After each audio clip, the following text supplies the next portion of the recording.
Good morning, everyone. So today is a super short vlog where I am answering a huge question as to why I haven't published and what am I doing now post-grad to publish, or if I want to even publish. But with that said, I'm heading to my desk to start working.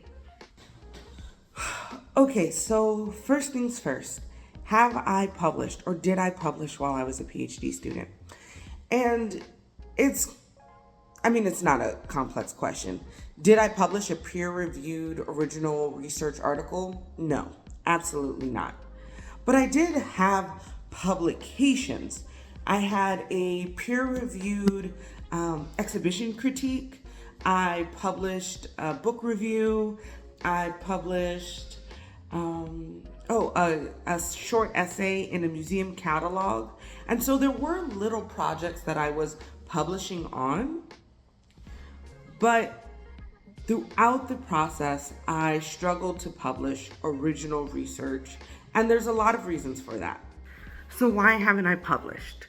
I think it's a combination of a lot of little things, which is why I made this playlist about academic publishing, because I didn't know any of those things. But because I've yet to successfully publish anything, that's also why there's not many videos in there. But the few big things that have made publishing difficult for me is, one, I didn't really have a lot of mentorship.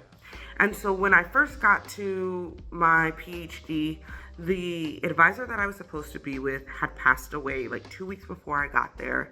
Then I was assigned an advisor that was kind of like an interim advisor who knew nothing about my field or like my type of research. And this person was really actually super supportive and kind and helpful, but didn't know much about my process or my research. And because of that, a lot of their advice wasn't really all that helpful, and they kind of knew that. But they helped me through the academic part of my PhD because that's pretty standard, and that was super helpful, and I was very successful in that. When I got my new advisor who was in my field, when I had conversations about publishing or things to that nature, they were really nonchalant about it and not as concrete as I would have benefited from. And so it was more like, oh, well, you'll get to it eventually, or this will happen. So after the third change of my advisor, that's when I had somebody really sit down and say, this is the publishing process, this is how you publish, this is what you need to do. And it's because of that person that I was able to get, and this is my final chair, so I was able to get my book review published, I was able to get my museum critique peer-reviewed and published. And so it was under that guidance that I got those publications. And I worked with that person to get an original article published. But when I submitted my original article, it kept getting rejected, and the feedback that I was getting was not very useful. And I don't mean to say that it wasn't useful in the sense like, oh, my thing was perfect, I didn't need feedback. No, it literally was not useful. Like, I wrote, my article is about Latin American identity, anti-Blackness in art, general themes that you all know that I care about, and I submitted it to a journal, and their feedback was, this has nothing to do with Latinos. Like, that was it. It was just one sentence of feedback, and it was like, this article has nothing to do with Latinos, even though the entire article was about anti-Blackness in Latin America, Latin American identity, and how that impacts Afro-Latinas. And so I was getting that type of feedback. And so when I went back to my advisor, I went back to other committee members, a lot of their feedback was like, well, them's the breaks, like sometimes, depending on what you write, you might deal with racism, you might deal with somebody who's just having a bad day, you just can't stop submitting it. But I had submitted it maybe 3 times, I think 2 times. And after the feedback was like that again, I decided that I needed to hunker down and focus on finishing my dissertation than continuously trying to get this one thing published when I, at the time, really had my goal to be getting out of my PhD within 5 years because I was running out of funding. But of course, it's not that simple. I couldn't just give up on publication. So that kind of answers that next question, do I want to publish? And the genuine, honest answer is yes. I am in academia because I like the idea of participating in the discourse of academia. I don't think that's for everybody, and that's super valid, but I enjoy, like, the thing that I don't like about being an academic is reading. The thing that I live for is writing. And so the concept of just being an academic who doesn't publish and just reads and is a teacher, while, I mean, I would actually enjoy teaching. I enjoy teaching a lot, but I don't want to read if I'm not going to publish. So for me, I enjoy the process of writing, and I really do want to publish. There's just been some obstacles. Again, not knowing what I'm doing, and then not knowing why my paper is getting rejected, and not getting a lot of helpful feedback to fix it, and then not getting a lot of guidance at this point to fix it. However, I am now in the process working with the other postdoc in my department at UCI. We meet maybe once a week to give each other feedback and to support each other on a variety of things, not just publication, but we're working on publications right now. And we are currently working on our individual desires of getting our research published. And so she has given me such invaluable feedback. And I'm also honestly reapproaching this article from a completely different standpoint. Yeah, okay, wait, this is a lot of talking, and I actually do need to open up the article and start working, so 1 second. Y'all see my Penn State blanket? If you ever are curious which school do I like the most, it's Penn State. But, okay, so the original article was a version of my this is very loud. The original article was a version of my master's thesis. And again, because I was still a PhD student and I was working on my exams when I first submitted this article. And then when it got rejected, by that time I had entered into candidacy and started writing my dissertation when I resubmitted it the second time. And then I decided it wasn't worth revising when I was trying to write my dissertation. But this is a variation of my master's thesis. I am now at a point where I approach these concepts completely differently than when I was a master's student in 2016. No, that's a lie, 2018. And I realized that because I was trying to submit this or trying to write this when I was in exams, which is a very stressful time as a PhD student, and when I was trying to dissertate, a very stressful time as a PhD student, I was really plug and dropping very minimal edits to my original master's thesis and was really trying to make it just concise and cohesive for an article. I'm now again at a point where I'm a different level scholar. I'm a different type of scholar. I have my PhD. And so I'm really working to revamp the entire article altogether, which is a slightly longer process, obviously, than just trying to revise what I already have. But I feel like when I make these edits to match more of who I am as a scholar now and the way in which I think and talk about these topics now, I will feel better when it gets rejected, or if it gets rejected, hopefully it doesn't. But like, now I'm being rejected on my own terms at this level. Also, too, I feel a little bit more confident that it will be more competitive and less likely to be rejected. So the structure and all of that, the general arguments will stay the same, but the structures, the language, the terminology, the way that I write will look very different than the original, even though all the information and all of the arguments are still pretty consistent.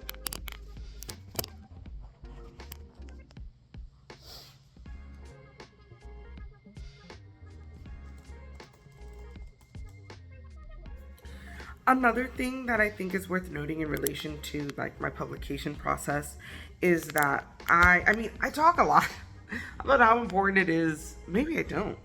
I should though. I know that it's important for me to have a writing process or a reading process, which is for different people looks completely different. Like for some people it's very ritualized and like they wake up, they have the same tea, they sit down, they light the same candle, they write and they repeat that process. I'm not quite like that. But I do know that it's easier for me to get into like the zone if I'm able to sit down and focus on my writing, I also mumble and I talk out loud and something like that. So I also struggle with writing in public spaces because the entire time I'm writing, I'm like, you can, oh, and then they say, oh yeah, that, which I'm sure is distracting to other people if they're trying to be in somewhere quiet. But I'm in the process as I'm working on this article to develop my own writing process again. One that, I mean, honestly, when I was writing my dissertation, I really liked that process, but it's not necessarily feasible at this point because I do have my other job at the Getty, and that kind of interrupts my kind of daily flow. But I am working on trying to map out or carve out times where I can just sit down and be in front of the computer for an extended period of time. I usually don't write more than like 2 hours, but I have written 4 hours before in a row, but that's because I was in the zone and I was like, I can't stop now, I'm on fire. But usually it's about a 2 hour mark. But if you're only writing 2 hours a week, which is kind of what I'm doing right now, you're not going to make a lot of progress over time, which is fine if you don't have deadlines. But because I genuinely want to get this done sooner than later, I'm trying to figure out how to find space throughout the week that allows me to carve out more time for my writing. Another thing that I think is important is that a lot of people, when they're thinking about publications or preparing their publications, there's like 3 main things that they're worried about. Oftentimes I hear questions like, well, how long does it have to be? And this is specifically for the humanities. So if you're in STEM, this might look a little bit different. And even social sciences, y'all have a little bit of different process, though a lot of this is applicable. But the question is like, what citations do I use? How long should it be? How should it be structured or formatted? And all of those answers really come from whatever journal you want to submit. So when I first came into grad school, I was thinking, oh, you write an article, then you find the journal that you want to submit it to. That can be a way to approach it, but with this revision, I'm learning it saves you some time and a lot of stress because then you don't have to go back and make these format revisions. If you pick the journal first and then create your format, citations, page length based off of what you think the journal would want. Now again, you should still pick the journal based off of your topics, your major questions, and have an idea of where you fit. So you shouldn't just create an article just for a specific journal. It should still be related to your research, but that's what I'm trying to do at this point is I've selected a journal. Now I'm trying to, actually, that's a lie. I kind of have selected a journal, but I'm down to revise it over and over again to make sure it goes somewhere where I think it's going to be respected and widely circulated. But with that said, I have a target journal currently that I am somewhat in like with, so I can deal with that. And that's what I'm using as my structure. And then I am willing to change it over time. But again, if you're trying to skip that middle section, I would start with the journal, then format and develop your page link based off of that.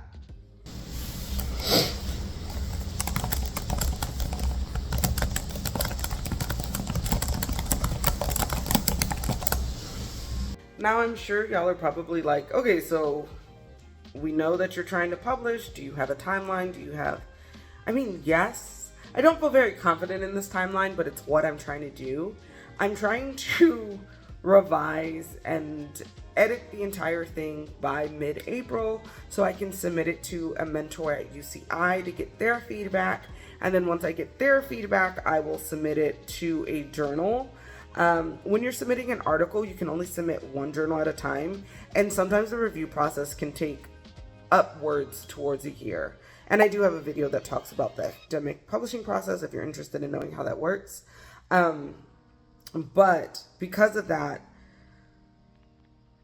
I'm mentally prepared to not have anything published in the next year or two, because if they reject it and they take 3 to 8 months to get back to me, then I have to resubmit it somewhere else, which may take 3 to 8 months. And so it's just a very drawn out long process, which is also partly why I haven't just been trying to send it to all these different journals or to get it published really hard, because it takes a lot of time.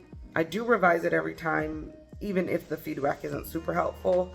And it's kind of a waiting game.